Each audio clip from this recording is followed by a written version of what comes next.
L'indépendance est le théâtre d'un premier scandale. Messieurs, l'indépendance du Congo constitue l'aboutissement de l'œuvre conçue par le génie du roi Léopold II.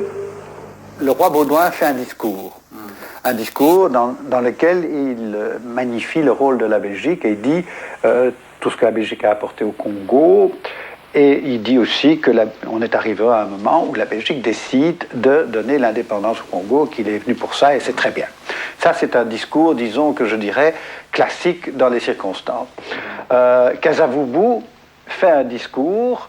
Et pendant que ces deux parlent, je vois encore Patrice corriger un texte. Il corrigeait encore un texte. Le discours de Lumumba n'était pas prévu.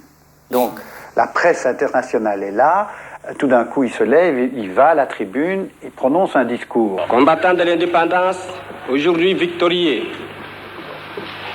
je vous salue au nom du gouvernement congolais.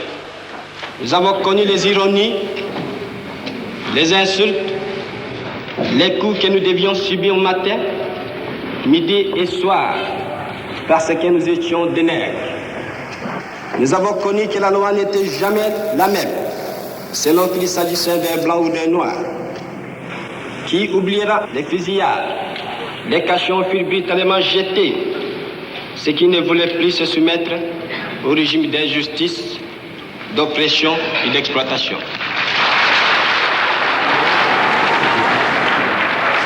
Ça, c'est vraiment le moment de ce fameux discours du 30 juin 1960.